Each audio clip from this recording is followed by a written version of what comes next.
রায়ের মাননীয় কী বলে ট্রাইব্যুনাল কী রায় দেয় তা আমরা তো জানি না, বাট রায় যাই দেয় তাদের কার্যকরী হবে এবং এবং জনগণ এবং যার এই হেতু সবাই এটা মেনে নিবে। দেশের আইন শৃঙ্খলা পরিস্থিতি যে খুবই ভালো আমি বলবো না, খুবই খারাপ আমি বলবো না, এটা সন্তোষজনক। এখন যে পরিস্থিতি আছে এটা সন্তোষজনক। এই আমাকে 54 বছর স্বাধীনতা পরে মানে কোনো পেপারে বা কোনো সেই সময় তো আমিও আপনারা সবাই জানেন আমি একসময় সংবাদকর্মী ছিলাম, আমিও মর্নিং নিউজে লিখতাম।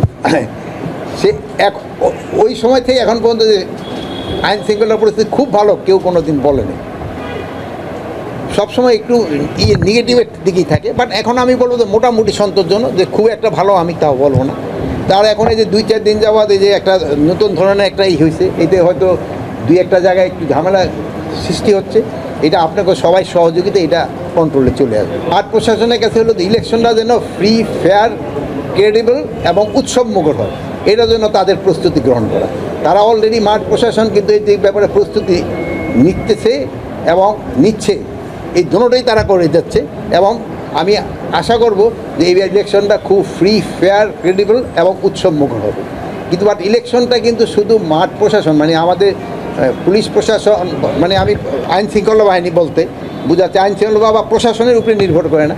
এটার মধ্যে কিন্তু আরও কতগুলি স্টেক হোল্ডার, একটা ইলেকশন কমিশন রয়ে গেছে, আর রয়ে গেছে হলো বিভিন্ন পার্টিগুলি, আর সবচেয়ে হলো সর্বোপরি হলো জনগণ। জনগণ যে সময় নির্বাচনমুখী হয়ে যাবে সেই সময় কিন্তু কেউ কোনো কিছু থামায় রাখতে পারবে না। প্লাস এই দেখেন যে বিভিন্ন জায়গায় পোস্টারিংও কিন্তু শুরু হয়ে গেছে, এটাও একটা ভালো সাইড।